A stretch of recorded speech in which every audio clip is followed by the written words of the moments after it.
तो चलिए स्टूडेंट, हम इस थ्योरम को समझते हैं। यह प्रमेय बहुत ही इम्पोर्टेंट है, अक्सर करके एग्जामों में पूछा जाता है, पिछले परीक्षाओं में भी यह पूछा गया है। तो हम इसके पहले कथन को समझते हैं कि किस प्रकार इसका कथन है। चलिए हम इसे लिख कर समझेंगे। किसी बंद पृष्ठ से गुजरने वाला, किससे गुजरने वाला, किसी बंद पृष्ठ से गुजरने वाला संपूर्ण विद्युत फ्लक्स है ना। तो किसी बंद पृष्ठ से गुजरने वाला संपूर्ण विद्युत फ्लक्स है ना।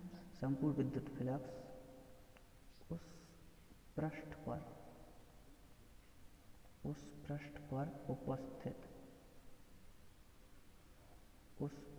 उपस्थित कुल आवेश का 1/ε0 गुना होता है ना। तो प्रमेय क्या है? किसी बंद पृष्ठ से गुजरने वाला संपूर्ण विद्युत फ्लक्स उस पृष्ठ पर उपस्थित कुल आवेश का 1/ε0 गुना होता है। हम अर्थात इसे हम क्या लिख सकते हैं?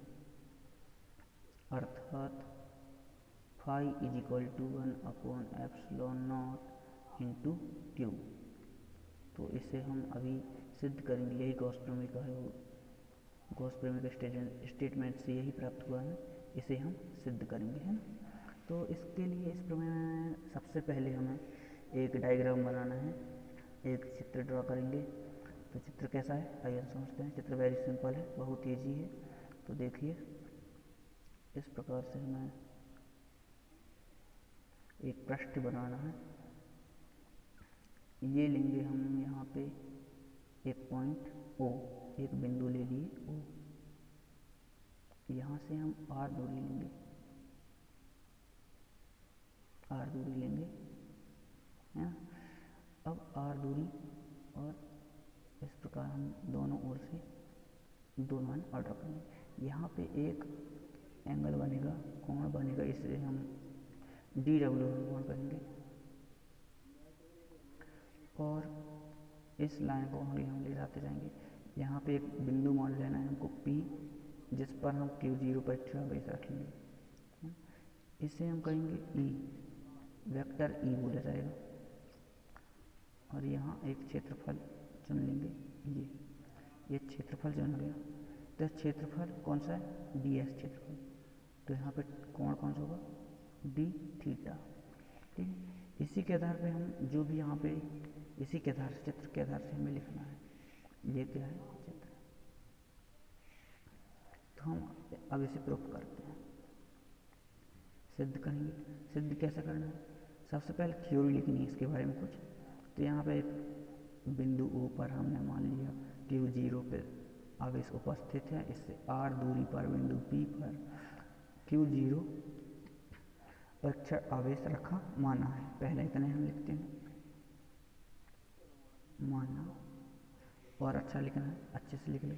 माना S एक बंद पृष्ठ है जिस पर एक बिंदु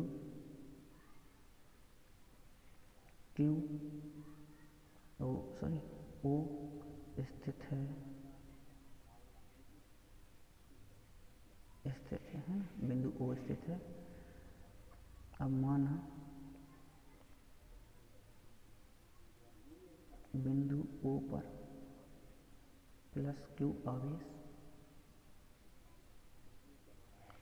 आवेश क्या है? उपस्थित है। और बिंदु O से कितनी? R दूरी पर। और बिंदु O से R दूरी पर, कहाँ पर? R दूरी पर। कौन सी बिंदु है बच्चों? P। बिंदु P पर, R दूरी पर बिंदु P पर क्या है, Q0 परीक्षण आवेश रखा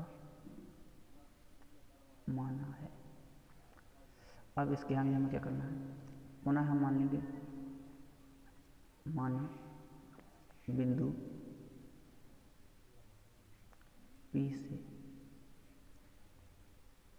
घिरा छोटा क्षेत्रफल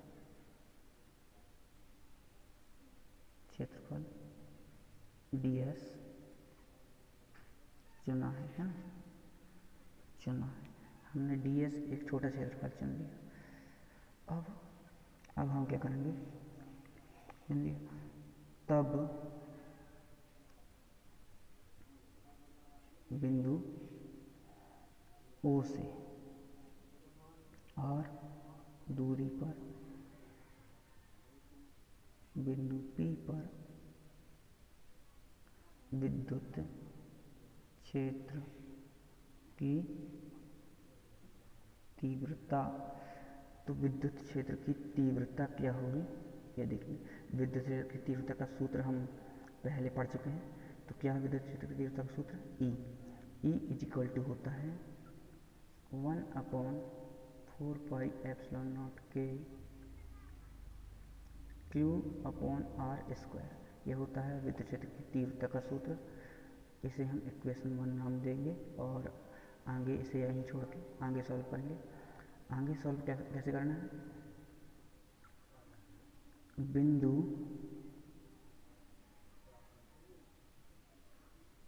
P पर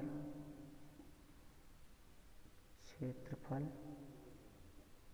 ds से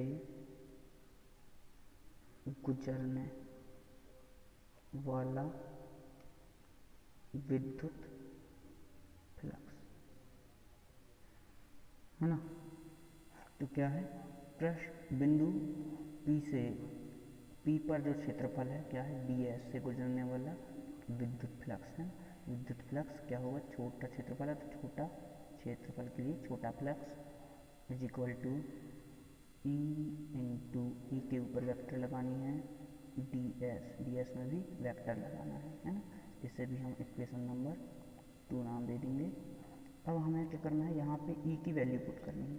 E की वैल्यू हमें कहाँ है, यहाँ पे इक्वेशन 1 से इक्वेशन 2 में हमें वैल्यू पुट करनी है। तो क्या करते हैं, putting all values in equation 2। तो हमने समीकरण 2 से लिया है ना। समीकरण 2 से क्या हो जाएगा, इक्वल, यहाँ से हमने E की वैल्यू भर दी 1/4πε0 k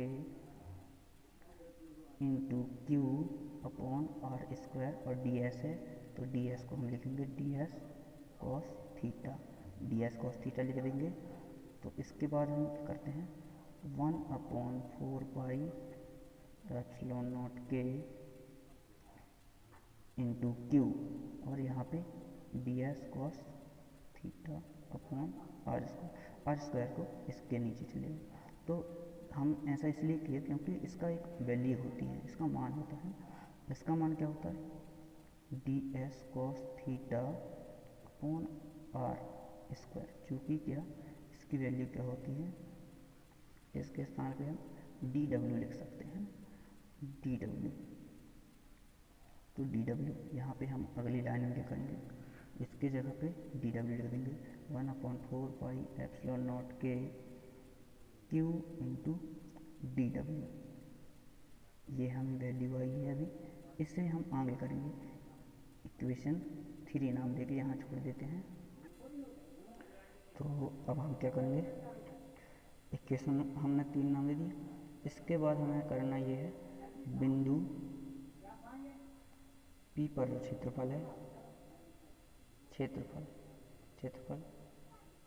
ds है ना, ds ऐसा करो, इसको मत लिखो है, यहाँ सीधा लिख दो संपूर्ण विद्युत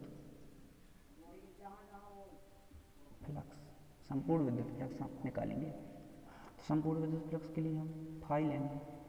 संपूर्ण विद्युत फ्लक्स क्या होगा, जो छोटे छोटे विद्युत फ्लक्स होंगे छोटे क्षेत्रफलों से गुजरने वाले, है ना। तो अब हम निकालेंगे संपूर्ण विद्युत फ्लक्स। संपूर्ण विद्युत फ्लक्स क्या निकालेंगे, जो होगा छोटे छोटे विद्युत फ्लक्सों का योग होगा, समीशन होगा, है ना। तो यहाँ हम क्या करेंगे, डी फाई की वैल्यू जो समीकरण 3 में आई है, समीकरण 3 से लेंगे, है ना, समीकरण 3 से जो डी फाई की वैल्यू आई है यहाँ पे हमें पुट करनी है। डी फाई की वैल्यू क्या आई थी हमारी, 1/4πε0 के क्यू इंटू डी डब्ल्यू। अब हम क्या करेंगे, समीशन को डी डब्ल्यू के पास ले जाएंगे, है ना। 1/4πε0 के Q into summation D W. ऐसा हमने क्यों किया, क्योंकि समीशन डी डब्ल्यू का मान क्या होता है, समीशन डी डब्ल्यू का मान होता है 4 पाई। तो 4 पाई को हम यहाँ पे डी डब्ल्यू की जगह पे रख देंगे, समीशन डी डब्ल्यू के स्थान पे। तो ये हो जाएगा, हमारा इक्वेशन कैसे रूप ले लेगा, इस प्रकार से 4 पाई हो जाएगा। हमने ऐसा क्यों किया, क्योंकि 4 पाई से 4 पाई कैंसिल हो जाएगा। ये 4 पाई से 4 पाई कैंसिल हो गया, हमारे पास बचा क्या, ε0 के इंटू क्यू, है ना। यहाँ फाई इक्वल टू ε0 के इंटू क्यू। तो यही हमारा क्या है, गॉस प्रमेय है, इसी को हमें सिद्ध करना था, है ना। और इसमें हम क्या करेंगे, हम इसमें के है, तो वो के कुछ नहीं है, के क्या होता है, वायु या निर्वात के लिए, वायु या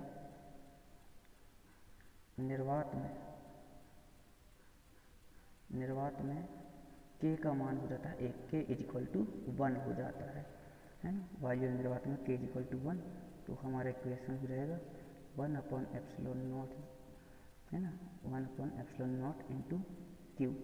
तो यही हमें सिद्ध करना था। अब देख लीजिए, तो गॉस प्रमेय क्या होता है, सिद्ध होता है इस प्रकार ना। हम यहाँ लिख देंगे, अतः गॉस प्रमेय सत्यापित होता है, ठीक। तो यही हम गॉस प्रमेय। दोस्तों, अगर आपको वीडियो अच्छी लगी हो तो प्लीज़ लाइक और शेयर कीजिए और चैनल को सब्सक्राइब करना ना भूलिए। इसी तरह की वीडियो हम आपके लिए लाते रहेंगे। जय हिंद।